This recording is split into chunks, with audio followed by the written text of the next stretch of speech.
My fiancée said, if I don't protect my future assets, there's no wedding. I signed the prenup without a second thought. 3 years later, I won a $5 million jackpot.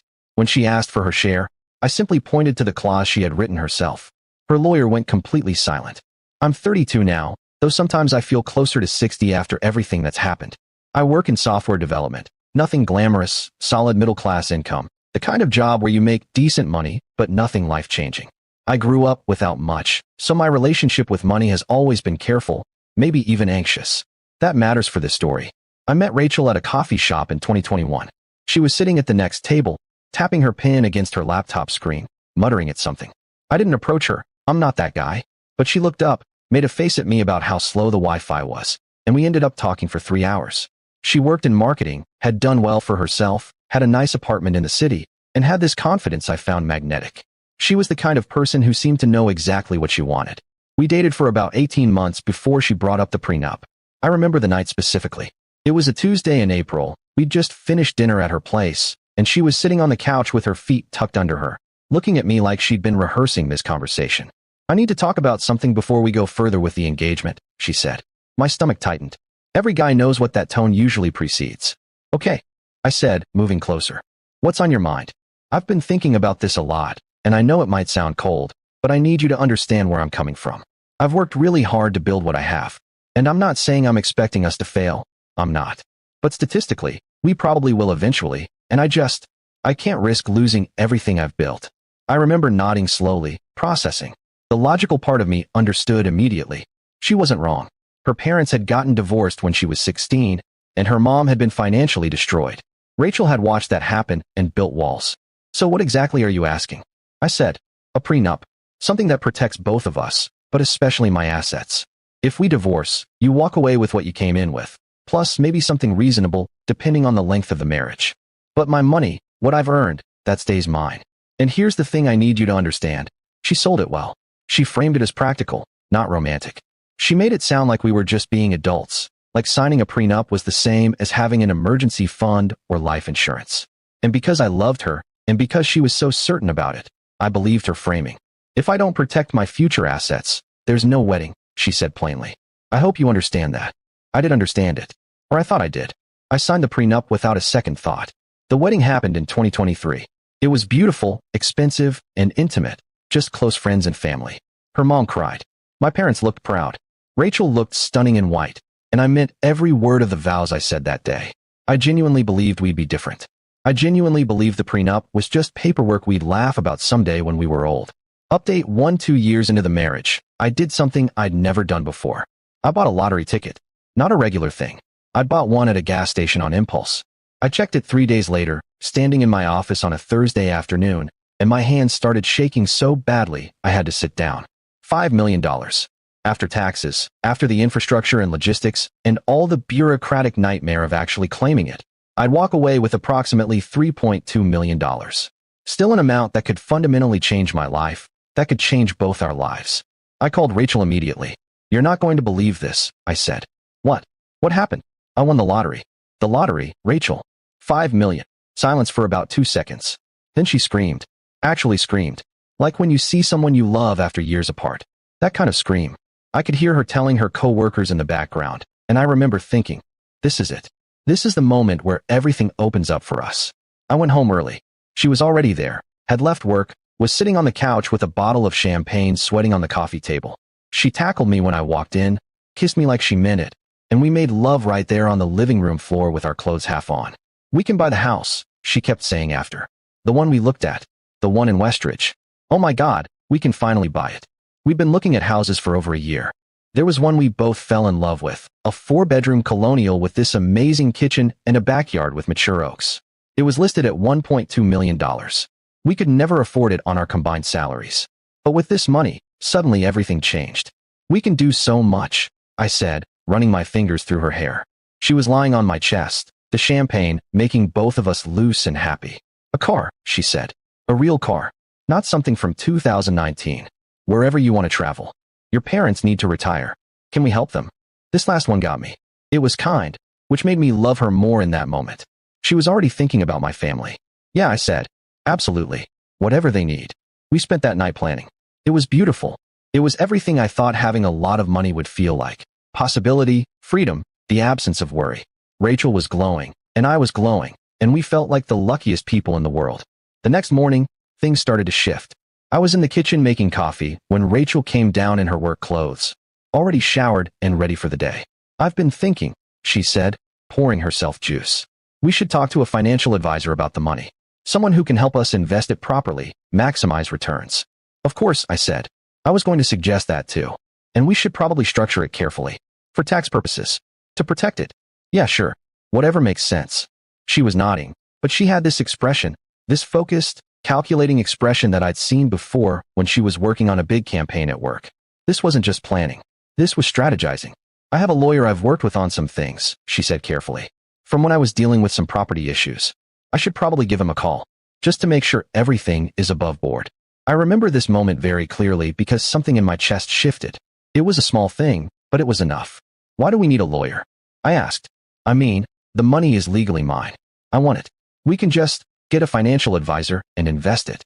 She looked at me, and her expression changed. She smiled, but it was the kind of smile that didn't reach her eyes. "Babe," she said, in the tone you'd use to explain something to someone who was being slow.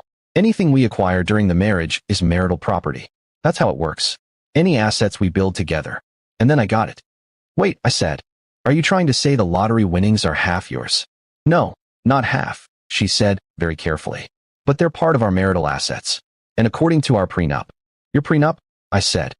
"Our prenup," she corrected. "Which you signed. Any assets acquired during the marriage are subject to marital distribution in the event of, we're not getting divorced, Rachel." "I know that," she said, and now she was getting frustrated with me. "I'm just saying that legally, this money is something we need to navigate carefully. I'm not trying to take it from you. I'm trying to protect both of us." I read the prenup that night for the first time since I'd signed it. I'd skimmed it before, obviously, but I hadn't actually sat down and read every word. I got a copy from the email Rachel had forwarded when we were getting married, and I opened it on my laptop in the spare room while she was watching TV. The prenup was a dense legal document, about 9 pages long. Most of it was standard boilerplate stuff. But there was one section, tucked into page 6, that made my blood run cold. "Any assets or income acquired subsequent to the marriage that cannot be explicitly traced to premarital sources shall be considered marital property and subject to equal distribution in the event of marital dissolution." Lottery winnings. A winnable event that neither of us had any control over. It was in there. And then, at the bottom of the document, it literally said, "This prenup has been drafted by Rachel Mitchell and reviewed by lawyer name." All terms were discussed and agreed upon by both parties. She'd written it. She'd drafted it herself, with a lawyer's review. And I'd signed it, barely reading it, because I loved her and because she'd made it seem like something we were doing together when really she'd done it alone and I'd just agreed to it. I sat in that room for about 40 minutes just staring at the screen, trying to figure out if I was being crazy or if she'd actually planned this entire scenario years ago. Update 2: I didn't confront her that night. I did something I'm not particularly proud of. I called a lawyer before I talked to my wife. The lawyer I found was a family law specialist named Dan Shun, and I met with him on a Friday afternoon at his office downtown. I brought copies of the prenup, the lottery ticket stub, the confirmation of my winnings.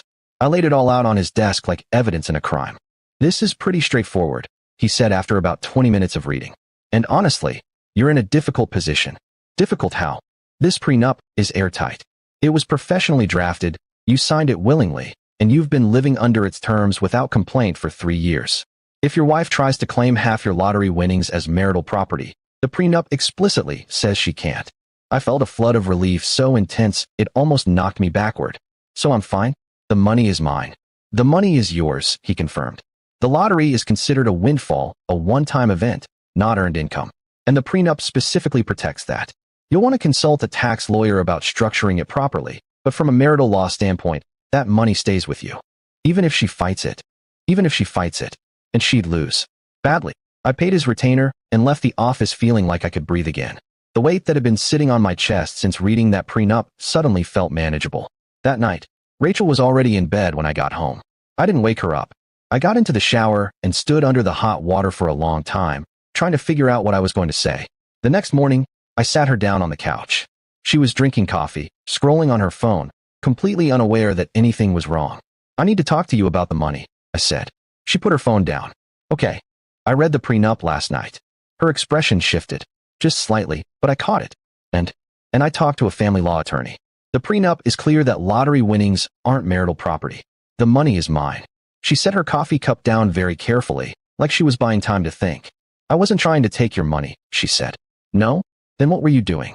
Because from where I'm sitting, it looks like you drafted a prenup specifically designed to protect your assets, while also claiming any assets I acquire after we're married. That's not fair, she said, and now there was heat in her voice. I was trying to protect myself. Do you have any idea what it's like to be a woman with money? To worry that someone might try to take it from you? I'm not someone, Rachel. I'm your husband. I know that, she said, and her eyes were getting wet now. But I didn't know you then. I didn't know if you were the kind of person who might change, who might become resentful, who might try to take what I built. So you built a legal trap. I built a protection, she said. And now you're acting like I'm the villain for trying to be smart. We didn't resolve it that day. We argued in circles until we were both exhausted. And then we didn't really talk about it again for 3 days. But everything had changed. She knew that I knew, and I knew that she deliberately set things up to benefit herself, and we both had to sit with that knowledge. It was during those 3 days of silence that I started noticing other things. Things I'd probably missed or ignored before because I was too in love to pay attention. She'd opened a separate savings account. Not a secret account exactly, but a separate one that she managed independently. I'd seen the statements on her desk once and assumed it was just something she'd set up before we got married and never consolidated. But now I wondered. She'd also been texting someone regularly. I caught a glimpse of her phone one day when she was in the shower, and there was a name I didn't recognize. A guy named Kevin. She'd deleted the conversation, but I could see it in her deleted items. Nothing sexual that I could see, but they were texting late at night, early in the morning, throughout the day when she was at work. I didn't say anything because at this point, accusing her of cheating felt like I'd be the unreasonable one, like I'd be proving that I was exactly the paranoid, controlling type she'd been protecting herself against with the prenup. So I did what a lot of men do when they're scared and confused. Nothing. Update 2 weeks after I'd told Rachel about the lawyer, she asked for a divorce. She didn't say it like that initially. She said she wanted to go to couples therapy, that we needed help, that we weren't communicating well. But when I asked if she was serious about working on things, she got quiet. I don't know, she said. I think I'm just really unhappy. This was shocking because from the outside, we'd seemed fine. We'd gone to dinner last weekend. We'd had sex maybe 3 days ago. She'd mentioned going on vacation to Mexico in the fall. Everything had seemed, on the surface, like a functioning marriage. What I later understood was that she'd realized the prenup wouldn't protect her from me in the way she'd hoped. And instead of working on the marriage or reconsidering her stance, she pivoted to exit strategy. The request for divorce came from her lawyer on a Monday morning. Not even from Rachel herself. Just a formal letter arriving at our house requesting that I contact her legal representation to begin proceedings. Rachel was at work when I opened it. She'd known it was coming. She'd planned it while sitting across from me at breakfast, asking me how I wanted my eggs. When she came home that evening, I didn't yell. I didn't throw the letter at her or demand an explanation.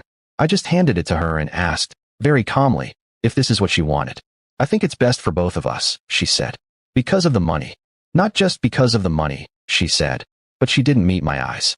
I don't think we're compatible. I don't think you're the person I thought you were. And which person did you think I was, Rachel? Because I'm the exact same person I was when you married me. The only thing that changed is I won money, and suddenly you realize you made a mistake locking yourself out of it with your own prenup. She stood up and walked into the bedroom. She didn't say anything else. By the end of the week, she'd moved out to her friend's place.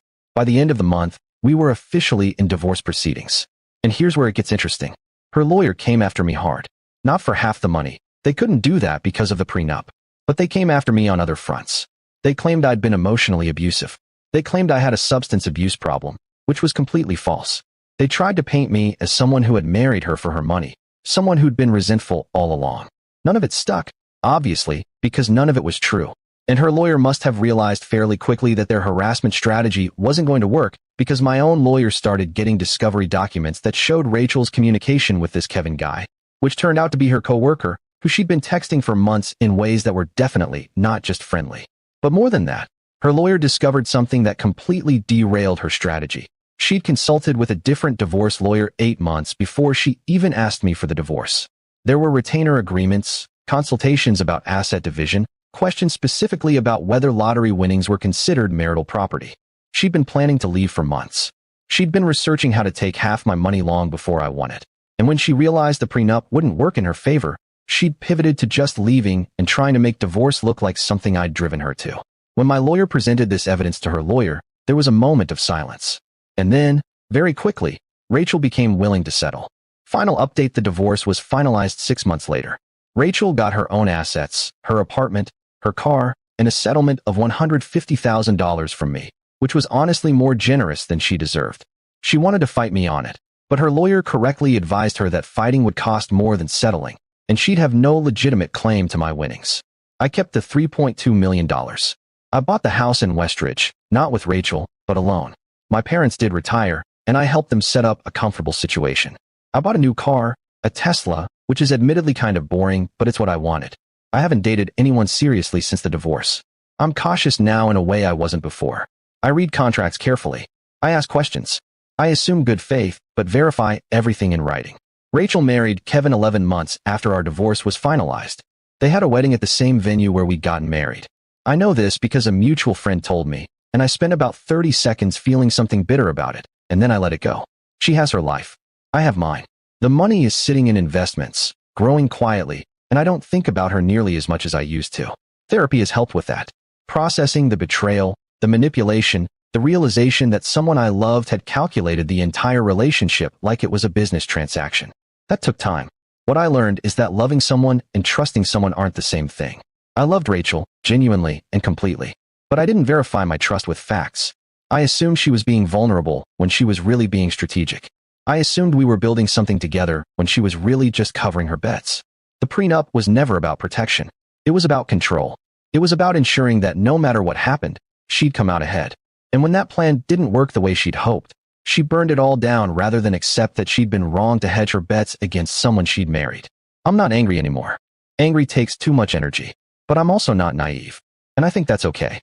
That's probably what most people learn eventually. You just get there sooner or later, and the cost depends on how many Rachels you invite into your life. Anyway, that's the story. Thanks for letting me vent.